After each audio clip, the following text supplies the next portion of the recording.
లక్ష్మీరావు నుంచి వచ్చాను. నేను ఈ సంఘానికి గత సంవత్సరం నుంచి వస్తున్నాను. అనేక అద్భుతాలు జరిగాయి నా జీవితంలో. ముందు రీసెంట్గా ఏం జరిగిందంటే, నేను ఒక ప్రదేశంలో ఉన్నాను, అంటే హాస్టల్లో ఉన్నాను అనమాట. ఆ హాస్టల్లో ఉన్నప్పుడు ఏమైందంటే, నాతో పాటు నలుగురు ఉన్నారు, నాతో కలిపి 5 మంది.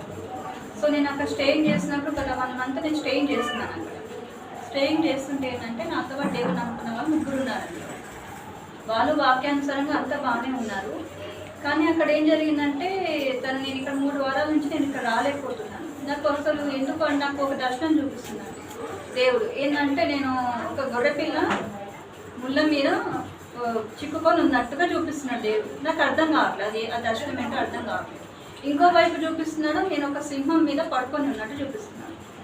2 రకాలుగా చూపిస్తున్నాడు దేవుడు. అసలు ఏంటి ప్రభు, నాకు ఏం అర్థం కావట్లేదు, ఎందుకు ఇట్లా చూపిస్తున్నాడు. నాకు సిస్టర్ని అడిగిన, ఫోన్లో ఇట్లా అడిగినాను. అడిగితే తను ప్రార్థనలో పెట్టింది. ప్రార్థనలో పెట్టినాక నేను 3 వారాలు ఇక్కడ ఎంత రావాలని ప్రయత్నం చేస్తున్నా రావట్లేదు. తను అక్కడికి మా సంఘానికి రా నేను తీసుకెళ్తుంది. కానీ నాకు మనసు ఒక్కట్లే. అక్కడ మనుషులు చాలా రకాలుగా ఉన్నారు. అక్కడ ఉన్న ఒక బిషప్ గారు ఉన్నారు. ఆ బిషప్ గారు ఏంటంటే, ఇప్పుడు మామూలుగా ఒక దైవ సేవకులు ఎంతవరకు మాట్లాడాలి అంతవరకే మాట్లాడాలి. కానీ అక్కడ ఏంటంటే డిఫరెంట్గా ఉంది, మనుషుల యాటిట్యూడ్ కానీ ప్రవర్తన డిఫరెంట్గా ఉంది. నాకు అర్థం కాలేదు.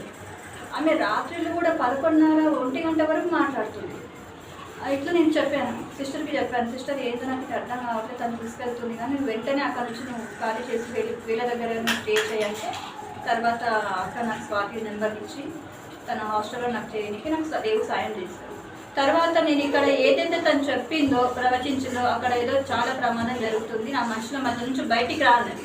నేను రాలేకపోతున్నా. మొన్నటి నుంచి 15 డేస్ నుంచి 2 వారాలు దగ్గర 2 వారాల నుంచి ఎంత ప్రయత్నం చేస్తున్నా నేను రాలేకపోతుంది. దాన్ని నన్ను బలవంతంగా తీసుకెళ్తాను సిస్టర్ అక్కడ ఉన్నందుకు, ఎలా అని. అయితే మొన్న ఇక్కడ వచ్చి నేను గంట సేపు ఇక ప్రార్థన ఏకీభవించిన వెంటనే చెప్పింది, ఖచ్చితంగా ఈ ఆదివారంలో నువ్వు షిఫ్ట్ అవుతావని చెప్పింది. అనుకునే విధంగా నాకు శుక్రవారం రోజు హాస్టల్ దొరికింది అమీన్పేటలో. అన్ఎక్స్పెక్టెడ్గా నేను ఇక్కడ రావడం జరిగింది. సో దేవుడు ఒక ప్లేస్ నుంచి ఈ దర్శనానికి నాకు క్లారిటీ ఇచ్చింది.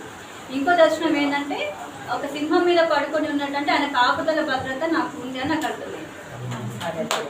ఇంకో సాక్ష్యం ఏంటంటే, నేను మార్కెటింగ్ ఫీల్డ్లో దాదాపు 9 ఇయర్స్ నుంచి నేను జాబ్ చేస్తున్నాను. అన్ఎక్స్పెక్టెడ్గా నాకు బెంగళూరు ట్రాన్స్ఫర్ అయింది.